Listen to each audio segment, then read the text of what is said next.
Welcome back, Top Notch Gang. In this video, we're diving into Monet Tejada and who she can trust, how she will figure everything out, her storylines, plot points, and predictions for season 4 for Monet. But first, we're gonna dive into season 3 because I think Monet was easily the best character through the entirety of the season. All of her storylines and plot points, it was like a chain of events. They all connected to one another and led to what happened to her at the end of season 3. And as you can see, I've been focusing on character by character basis, so I told you guys you could leave down below in the comments anything you find interesting you want me to make a video on, any predictions, and I'll look into it. I did Tariq and talked about his plan to get closer to Noma's daughter. I did Kane and how to fix and make his character more important in season 4. I did Braden Weston and a dark path he's gonna take going into season 4. Now I'm doing Monet. Let me know anybody else you want me to focus on, what you want me to talk about. I'll look into it. If I find it interesting, I'll make a video. But like I said, we're diving into Monet, her being the MVP of season 3. I want to talk about that first, and I'll try to run through it fast because you guys already know what happened in season 3, but I think she was running shit and created the best storylines going into season 4. So I want to talk about season 3 first, and then her plans for season 4, how she figures out Drew and Diana's plan, how she figures out who she could trust, her interactions with Tariq and anybody else. So as usual, leave a like, comment, subscribe, and let's jump into it. So first thing first, like I said, Monet was easily the best character in the entirety of season 3, in my opinion. Like I said, all her events or actions she did led to the next step, and it all came full circle because we saw at the beginning of the season, she was mostly just grieving Zeke's death, trying to find his killer. She was in a bit of a funk, but once she got out of that, she had to deal and handle with Detective Whitman stalking them, checking their house, watching Mecca's hangar, and all this and that. So she comes up with a plan to use Diana to lure him into their house and kills him. She off that nigga right then and now, which was fucking crazy. I believe that was episode 4.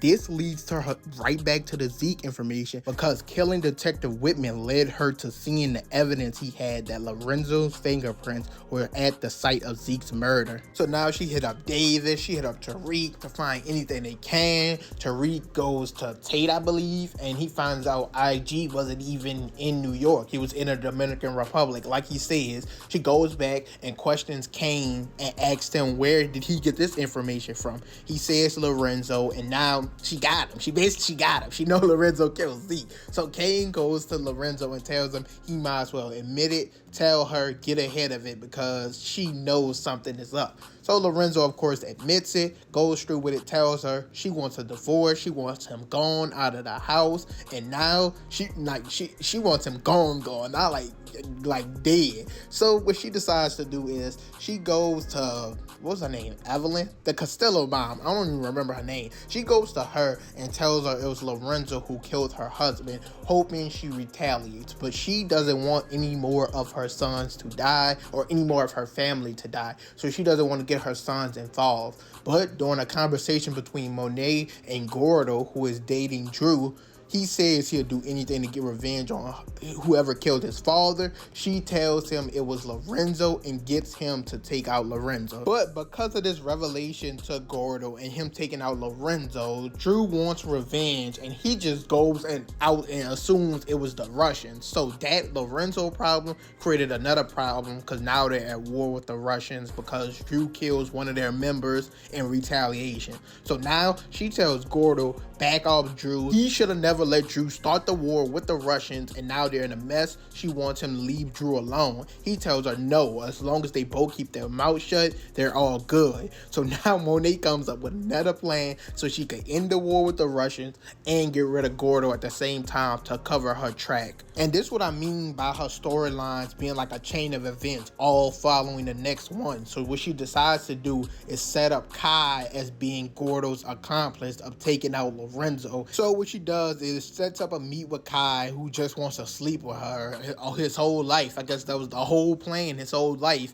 She sets him up, Kane kills him, and then she texts Gordo from her phone and leaves it by Kai. Drew picks it up, sees that it was Kai and someone else, and she tells him, deal with it, meet up with the person, and when they get there, clip their ass. So when the meeting is coming time, Gordo and Drew are of course together. They're in Mecca's hangar, a house, a condo, whatever the fuck you want to call it. And he texts the number to make sure the meetup is still happening. He hears Gordo's phone goes off, realizes it's him, pops his ass, and now it just seems like Monet's tracks are fully covered. Like everything led to this. But unfortunately for Monet, she didn't fully cover her tracks. She never got rid of the files. Well, I believe Diana found it in Tariq's room, so that's not really her fault. But she should have got McLean to get rid of all the files showing Lorenzo's print as Zeke's murder. And then she should have got rid of all the Castillos, because when Drew and Kane went to finally take all of them out because they were looking for Gordo, they knew Drew had something to do with it. They took them out, and she was able to tell Drew before she died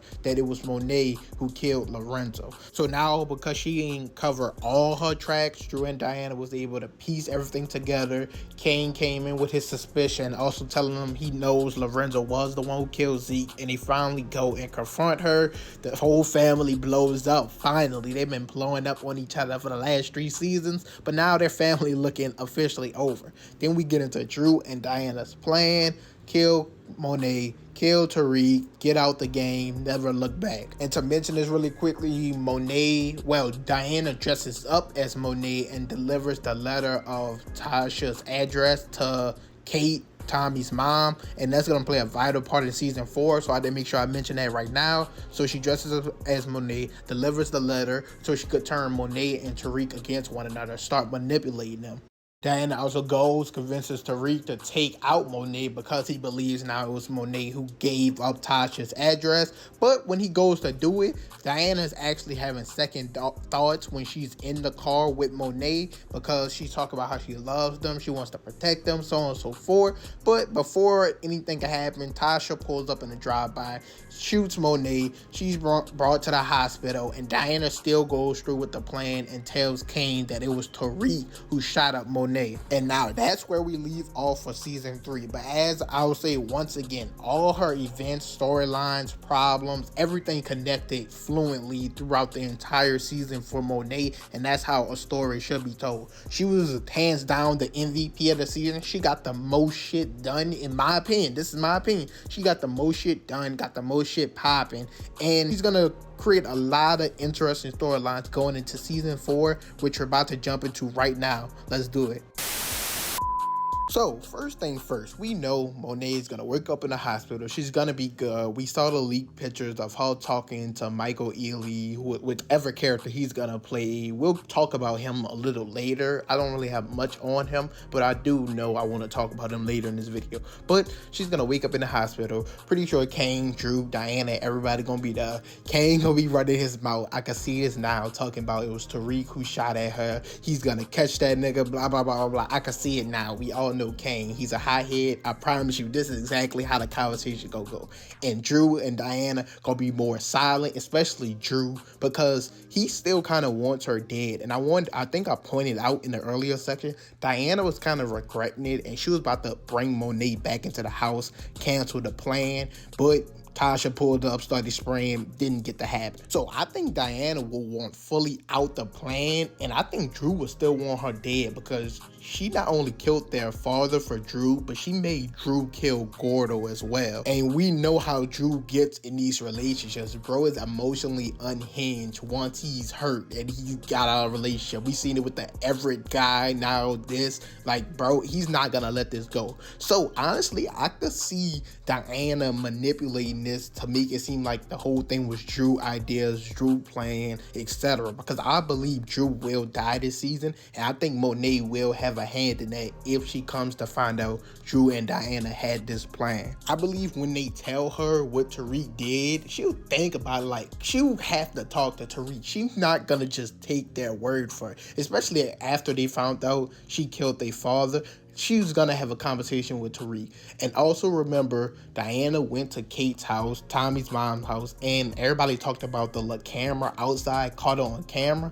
I hope they use that, bring that back into the fold. Tariq goes back to Kate's house and gets the camera, the clip, the video footage, and shows Monet what actually happened. So when Tariq tells Monet that Diana came to him to kill Monet and he was gonna go through with it, but someone else did it, we're gonna talk about that as well. That's gonna create an interesting conflict because now they're gonna wonder who actually did do it. And we know it was Tasha, but Tariq can't tell her it was Tasha either, or she's gonna still be at war with him. So I think how this plays out is when they lay everything out, put two and two together. Monet and Tariq will figure out what happened, and they'll come up with a plan to expose Drew and Diana, make them admit it, or even kill Drew. I believe he will die next season, and they'll have a hand in it. But I think Reek will want her help to take down Noma, because as we know now, in episode 10, she went to Noma to be the new head in control of everything over everybody. So she'll be someone close to her, and he'll want her help to take out Noma, just like they did Mecca. But the tension will still be there, because then they will be trying to figure out who really shot her, and only Tariq knows it was Tasha, and that just creates an interesting dynamic and storyline throughout the entire season, especially if Tasha ever pops back up or anything makes another appearance. That'd just be dope as fuck to see, and that storyline could be going on in the background the entirety of the season, of them searching for who actually did the drive-by. But if she does figure it out with Tariq and without Kane doesn't alert him, I'm hoping they actually make it seem like, or she believes he has something to do with it as well, because if they don't do that, then it kind of feel like his storyline in this, or his part in this storyline, will be pointless. But you guys let me know how you see all this playing out, whether it's with Kane, with Drew, with Diana, with Tariq. How do you think Monet acts on all this information once she wakes up, once she finds out? Do you think she'll believe her kids? Will she talk to Tariq? How they'll find out all this information? Let me know down below in the comments. Once again, I told you guys you could leave comments of anything you want to make a video on, any suggestions. I'm waiting for that Raising Kanan trailer to drop. It gotta be around the corner. Like, we're waiting on it. I want to start talking about Raising Kanan. I want to rewatch both seasons actually before the show comes back out, and then when the trailer drops, I'll do a trailer breakdown. But once again, let me know your thoughts and opinions down below in the comments. As usual, leave a like, comment, subscribe, and I'm out.